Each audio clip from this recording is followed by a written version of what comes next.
अस्सलाम वालेकुम dear students, मैं हूं अनुद्दीन किबज़ई और आज हम जो टॉपिक शुरू करने लगे हैं वो है सेंटेंस करेक्शंस के बारे में।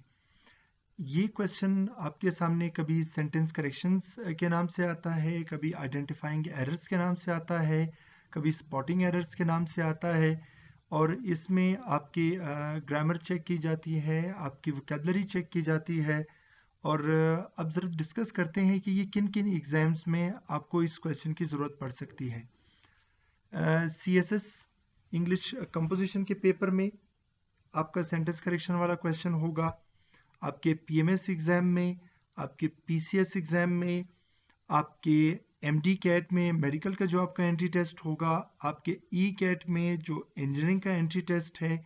और उसके अलावा अगर 2021 CSS के लिए स्क्रीनिंग टेस्ट अप्रूव हो जाता है कि जिसके अच्छे खासे चांसेस है अप्रूव होने के, तो उनमें एक इम्पॉर्टेंट क्वेश्चन इंग्लिश वाले पोर्शन में होगा स्पॉटिंग एरर्स से रिलेटेड। तो अगर आप ये पोर्शन प्रिपेयर कर लेते हैं तो ये आपको स्क्रीनिंग टेस्ट में भी काम आ सकता है अगर वो अप्लाई होता है, और अगर अप्लाई नहीं भी होता तो वो आपको ये वाला पोर्शन जो है वो आपको इंग्लिश कंपोजिशन के पेपर में काम आ सकता है। इसलिए ज़रा रूल्स डिस्कस करते हैं।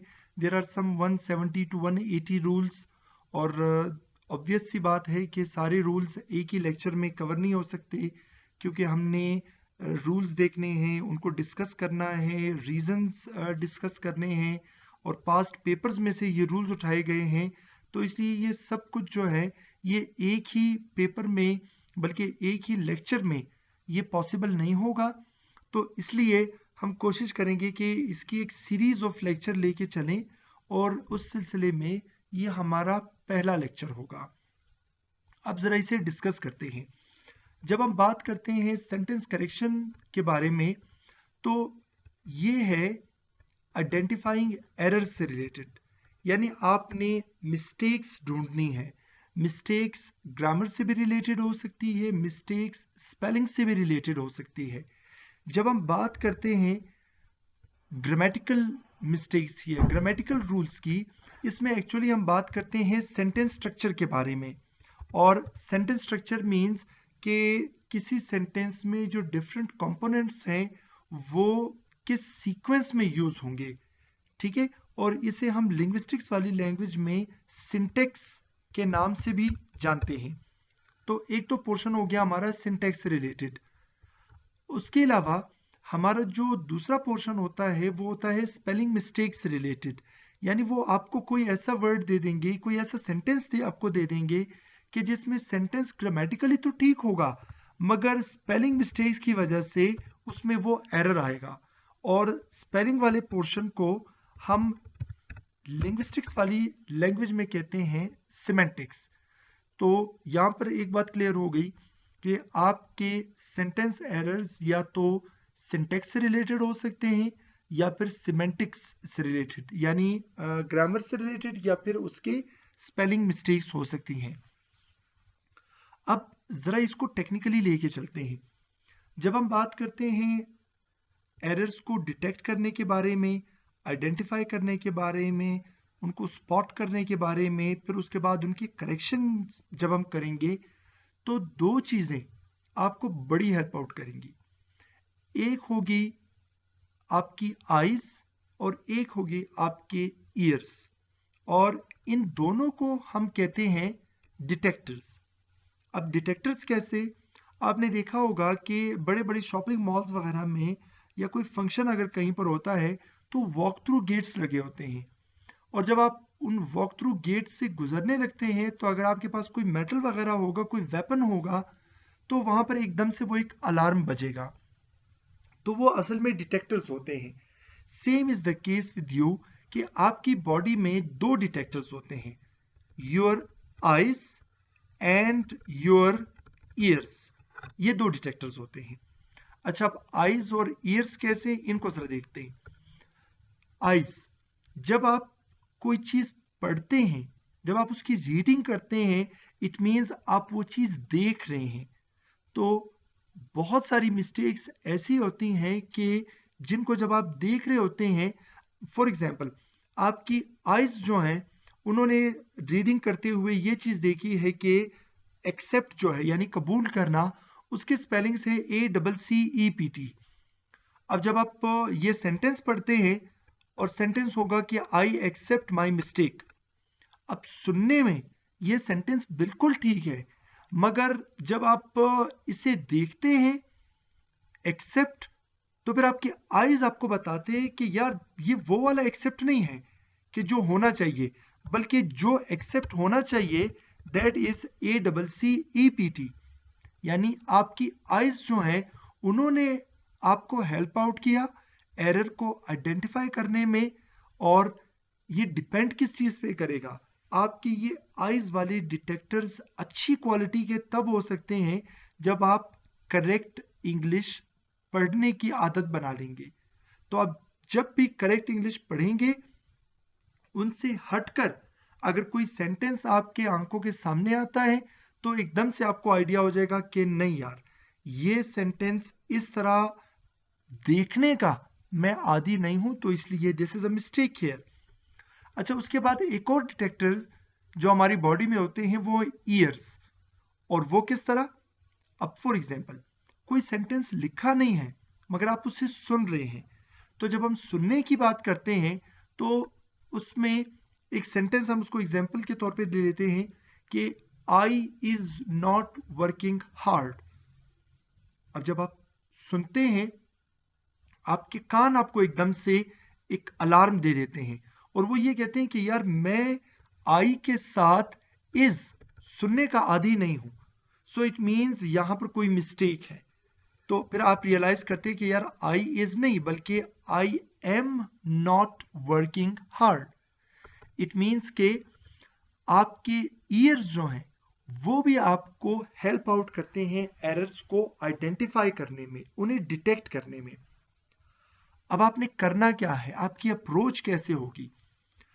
आप जब कभी सेंटेंस करेक्शन वाले, स्पॉटिंग एरर्स वाले, एरर्स आइडेंटिफिकेशन वाले जब आप क्वेश्चंस अटेम्प्ट करेंगे, आपने सेंटेंस को पढ़ना है, एटलीस्ट इतनी जोर से पढ़ना है कि आपको अपनी आवाज सुनाई दे।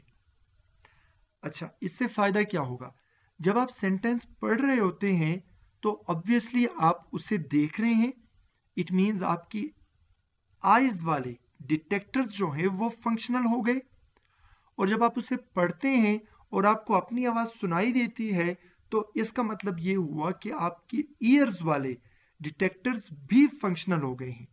तो इसलिए इस तरह क्या होगा कि आपके दोनों डिटेक्टर्स साइमल्टेनियसली एक्टिव होंगे, और अगर कोई मिस्टेक आईज से बच जाती है, ईयर्स उसको पकड़ लेंगे, ईयर्स से बच जाती है तो आईज उसको पकड़ लेंगे। तो ये एक चीज आपने माइंड में रखनी है। और फिर स्टूडेंट्स पूछते हैं कि सर ये ईयर्स वाले डिटेक्टर्स कैसे अच्छी क्वालिटी के होंगे, इंप्रूव कैसे होंगे। तो उसमें एक डेफिनेट सी बात है कि आप जितनी ज्यादा करेक्ट इंग्लिश सुनेंगे, उतनी ही आपके ईयर्स वाले डिटेक्टर्स जो हैं वो अच्छी क्वालिटी के होते जाएंगे। अब कैसे, अब कुछ एग्जांपल्स हम लेके चलते हैं।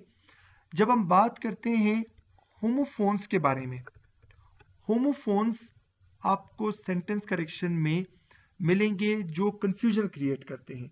अब होमोफोन्स हैं क्या, homo means same, phone means sound, so homophones means same sound. और जब हम लिंग्विस्टिक पॉइंट ऑफ व्यू से बात करते हैं तो होमोफोन्स का मतलब ये हुआ कि ऐसे वर्ड्स कि जिनके साउंड, जिनकी प्रोनंसिएशन सेम है मगर उनके स्पेलिंग्स और उनके मीनिंग्स जो हैं वो डिफरेंट हैं। अब कैसे, डिस्कस करते। एक एग्जांपल है हमारे सामने, 10 cows have 24 legs। अब जब आप ये सुनेंगे आप ये कहेंगे कि नहीं यार इसमें तो मिस्टेक है, 10 काउस के कैसे 24 लेग्स हो सकते हैं। यानी आपके कानों ने आपको ये बताया कि यार इसमें कोई मिस्टेक है, मगर जब आप उससे पढ़ते हैं then you come to know कि 10 cows have 4 legs, वो FOUR वाला 4 नहीं बल्कि FORE यानी front legs.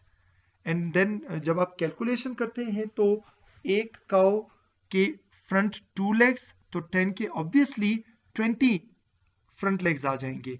So it means के 4 4 इन दोनों की प्रोनाउंसिएशन सेम है मगर इनके स्पेलिंग्स और मीनिंग्स डिफरेंट है। इसीलिए मैंने आपको कहा कि काफी जगहों पर ऐसे होगा कि वर्ड्स जो हैं आपकी ईयर्स जो हैं उन्हें आइडेंटिफाई नहीं कर पाएंगे उस मिस्टेक्स को, मगर आपकी आइज जो है वो जरूर उसे आइडेंटिफाई कर पाएंगे। तो इसलिए इस चीज का आपने ख्याल रखना है। There is another example related to it. For example there are 60 cups.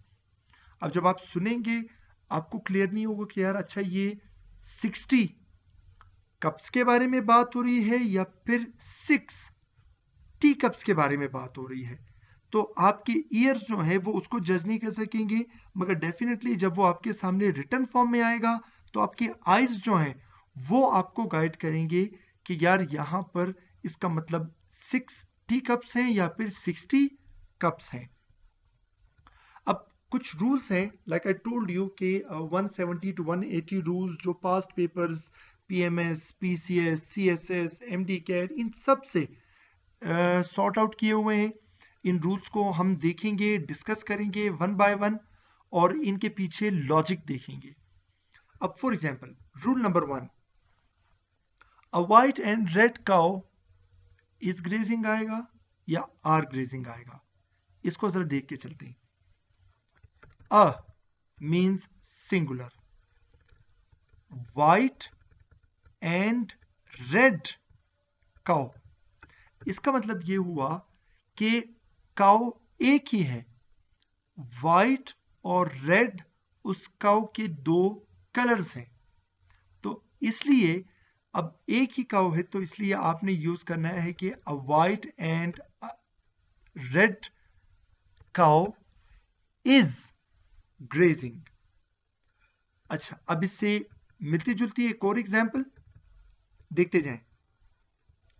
A white एक एंड अ रेड दो, काउ इज ग्रेजिंग नहीं, आर ग्रेजिंग, क्योंकि यहां पर आप देखें रेड के लिए अलग अ है और वाइट के लिए अलग। सो इट मींस यहां पर दो काउस के बारे में बात हो रही है, एक का कलर वाइट है एक का कलर रेड है। तो इसलिए यहां पर फिर हम प्लूरल यूज करेंगे कि a white and a red cow are grazing. ठीक है, ये छोटे छोटे माइन्यूट से पॉइंट्स हैं कि जिनको अपने माइंड में रखना है। अब एक बहुत important point, look at sentence number 3, the teacher along with his students is here are here। अब आप ये सोच रहे होंगे कि यार स्टूडेंट्स हैं, प्लूरल है, तो इसलिए यहां पर आर आना चाहिए। नो, एक रूल माइंड में रखें कि along with कनेक्टर है, ठीक है, और क्या डिसाइड करेगा कि आगे वर्ब जो होगा वो सिंगुलर ट्रीट होगा या प्लूरल ट्रीट होगा? तो उसके लिए आपने along with से पहले जो नाउन या प्रोनाउन यूज हुआ है आपने उसे नजर में रखना है। तो आप देख सकते हैं कि along with से पहले लिखा हुआ है द टीचर, तो द टीचर चूंकि सिंगुलर है तो इसलिए the teacher along with his students is here। ठीक है, अच्छा, बिल्कुल इसी से मिलता जुलता। अब जब हम बात करेंगे एक और connector like, Ali like his brothers is absent today। ठीक है, यानी आपने ये डिसाइड करना है कि यहां पर इज आएगा या आर आएगा, और वो डिसाइड होगा किस बेस पे कि लाइक से पहले जो नाउन या प्रोनाउन है वो सिंगुलर है या प्लूरल है। ठीक है, लाइक के बाद वाला मैटर नहीं करता, वो डिसाइड नहीं करेगा कि आपने उसको एज ए सिंगुलर ट्रीट करना है या प्लूरल, बल्कि लाइक से पहले वाला डिसाइड करेगा। अब कैसे? अली सिंगुलर है तो इसलिए आप यहां देख लें इज, ठीक है। इसी तरह एक और इन्हीं ग्रुप में है and not, my friend and not his brothers is coming today. तो यहां पर भी अगर आप देखें तो सिंगुलर या प्लूरल जो है वो डिसाइड होगा एंड नॉट से पहले नाउन या प्रोनाउन सिंगुलर है या प्लूरल है, उसकी बेसिस पर हम डिसाइड करेंगे कि आगे वर्ब को आपने एज ए सिंगुलर ट्रीट करना है या एज ए प्लूरल। अब एंड नॉट से पहले आपको मिलेगा my friend which is singular, तो इसलिए आपने यहां पर यूज करना है इज। ठीक है। अच्छा, इसी कैटेगरी में एक और एक्सेप्ट। एक्सेप्ट भी ये इंडिकेट करेगा, ये उसी कैटेगरी में ही है कि आपने अगर आगे चलकर वर्ब यूज करना है सिंगुलर या प्लूरल, वो डिसाइड इन बेसिस पे होगा कि एक्सेप्ट से पहले आपके पास जो नाउन या प्रोनाउन है वो सिंगुलर है या प्लूरल है। अब आप देखें, एक्सेप्ट से पहले लिखा हुआ है ऑल द स्टूडेंट्स, प्लूरल है, तो इसलिए एक्सेप्ट अली वॉज नहीं बल्कि वर प्रोटेस्टिंग। ठीक है, ये एक ग्रुप है जो आपने माइंड में रखना है। अच्छा, उसके बाद आप देखें sentence number 7, neither Ali nor his friends. ठीक है, इसको हम कोरिलेटिव कंजंक्शन कहते हैं, नीदर, नॉर, ईदर, और। अब डिसाइड क्या करना है कि किन बेसिस पर आपने वर्ब के सिंगुलर या प्लूरल होने को डिसाइड करना है। नीदर के बाद सिंगुलर नाउन या प्रोनाउन है या प्लूरल नाउन और प्रोनाउन है, उससे हमें कोई कंसर्न नहीं है।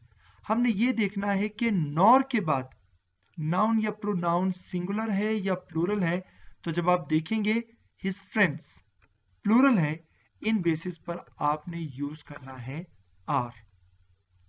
ठीक है, बिल्कुल एक और एग्जांपल इससे रिलेटेड, नीदर द स्टूडेंट्स। ठीक है, हमें कंसर्न नहीं है कि नीदर के बाद सिंगुलर है या प्लूरल है, वो डिसाइड नहीं करेगा, बल्कि आपने देखना है कि नॉर के बाद क्या यूज हुआ है। अब जब आप देखें नॉर के बाद यूज हुआ है there teacher which is singular, तो इन बेसिस पर आपने यूज करना है इज। ठीक है, यानी नीदर नॉर में नॉर के बाद जो नाउन या प्रोनाउन होगा उन बेसिस पर आपने डिसाइड करना है कि वर्ब सिंगुलर होगा या प्लूरल होगा। Same is the case with either और। इसी तरह आपने देखना है कि ईदर के बाद सिंगुलर नाउन है या प्लूरल नाउन है, इससे हमें कोई कंसर्न नहीं है, बल्कि हमारा कंसर्न ये होगा कि और के बाद सिंगुलर है या प्लूरल है। अब देखिए, और के बाद हर फ्रेंड्स प्लूरल, तो इसलिए आप फिर यूज करेंगे आर। ठीक है, इसकी एक और एग्जांपल देखते हैं, ईदर द प्लेयर्स और द कोच। हमें ये नहीं देखना कि ईदर के बाद सिंगुलर है या प्लूरल है, बल्कि हमने ये देखना है कि और के बाद क्या है। और आप देखें कि और के बाद लिखा हुआ है the coach which is plural, sorry singular, इसलिए आपने यहां पर यूज किया इज। तो ये चीज आपने माइंड में रखनी है। अच्छा, उसके अलावा हम एक और रूल देखते हैं कि नन ऑफ द प्लेयर्स। अब लोग कंफ्यूज होते हैं कि यार अगर प्लेयर्स है तो प्लेयर्स के साथ वॉज और वर में से अगर ऑप्शन हो तो वर आना चाहिए। ठीक है, नो, आपने क्या करना है, आपने चीजों को कॉन्टेक्स्ट में देखना है। ठीक है, अब कॉन्टेक्स्ट में कैसे देखना है, वो कह रहे कि none of the players, none means no one. ठीक है, यानी नॉट एनी वन। तो जब नो वन की हम बात करते हैं तो no one, one is singular, तो इसलिए none of the players means it is singular, तो इसलिए none of the players was ready for the match. अच्छा, फिर हम इसको देखते हैं रूल नंबर 12 को, 4 years। ठीक है, अब आप सोच रहे होंगे यार years जो है वो तो year का प्लूरल है, तो यहां पर आर आना चाहिए। नो, आपने सेंटेंस पूरा देखना है, उसका कॉन्टेक्स्ट आपको समझ आ जाएगा कि आगे लिखा हुआ है is a very long time, यानी ड्यूरेशन की बात हो रही है। तो जब ड्यूरेशन की बात हो रही है तो फिर हम उससे आर नहीं बल्कि उसको इज कंसिडर करते हैं। ठीक है, बिल्कुल वैसे ही अगर आप इसको उर्दू में देखें तो आप ये कहेंगे कि 4 साल एक बहुत बड़ा दौरानिया है। ठीक है, दौरानिये है नहीं बल्कि दौरानिया है। इसी तरह बिल्कुल इसी कैटेगरी का आप देखिए 20,000 रुपीज। अब आप रुपीज देखें, आप ये कहेंगे कि यार ये तो प्लूरल है, तो इसलिए आगे आर आना चाहिए। नो, सेंटेंस आप पूरा पढ़ेंगे तो आपको आइडिया हो जाएगा कि यार ये असल में अमाउंट की बात हो रही है। तो जब अमाउंट की बात हो रही होगी तो हम उसे सिंगुलर कंसीडर करेंगे, इज होगा। बिल्कुल वैसे ही अगर आप किसी से बात करते हैं तो आप उसे कहते हैं कि यार 20,000 एक बहुत बड़ी रकम है, रकूम है नहीं बल्कि रकम है। ये आपने माइंड में रखना है। अच्छा, उसके अलावा फिर हम आते हैं रूल नंबर 14 की तरफ। One of the boys is making noise या आर मेकिंग नॉइस। तो जब हम इसे देखते हैं तो आपको आइडिया होगा कि यार इसमें वो ये कह रहे हैं कि लड़कों में से सिर्फ एक लड़का शोर कर रहा है, कर रहे हैं नहीं, कर रहा है। तो इसलिए one of the boys is making noise. ठीक है, अब कंफ्यूजन कहां पे होगी? सेंटेंस नंबर 15 को जरा देखें। ही is one of those boys who is always making noise या आर ऑलवेज मेकिंग नॉइस। इसको जरा अगर हम उर्दू में ट्रांसलेट करें फिर आपको ज्यादा क्लियर होगा कि ये उन लड़कों में से है कि जो हमेशा शोर करता है नहीं बल्कि उन लड़कों में से, यानी वो लड़के जो हमेशा शोर करते हैं। तो यहां पर आपने लिखना है कि he is one of those boys who are always making noise. ठीक है, तो ये कुछ छोटी छोटी टेक्निकलिटीज हैं जिनको आपने सामने रखना है। और लाइक आई टोल्ड यू कि ये 170 to 180 रूल्स हैं जो पास्ट पेपर्स में से उठाए गए हैं। हम इन्हें डिस्कस भी करेंगे, एक्सप्लेन करेंगे कि कौन सा सेंटेंस करेक्ट क्यों है, किन बेसिस पे है। इसके साथ साथ आपकी ग्रामर भी कवर होती जाएगी और ये एक सीरीज होगी लेक्चर्स की, और उनमें ये पहला लेक्चर है सेंटेंस करेक्शन से रिलेटेड।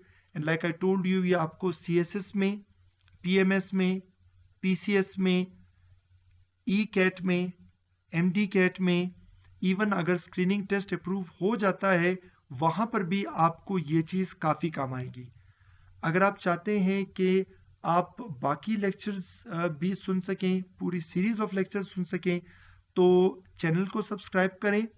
और सब्सक्राइब करते ही आप देखेंगे उसके साथ बेल वाला आइकन है, उसे भी प्रेस करें ताकि जो जो वीडियोस बनती जाएंगी, अपलोड होती जाएंगी, आपको एक नोटिफिकेशन आता जाएगा और उस नोटिफिकेशन के आते ही आपको एक मैसेज मिल जाएगा कि नई वीडियो अपलोड हो गई है। और इससे रिलेटेड अगर आपकी कोई क्वेश्चन है, माइंड में कोई कंफ्यूजन है, तो ज़रूर पूछें ताकि उन्हें आने वाले लेक्चर्स में उन्हें एड्रेस किया जा सके। Thank you very much. अपना और घर वालों का ढेर सारा ख्याल रखिएगा। अल्लाह हाफिज़।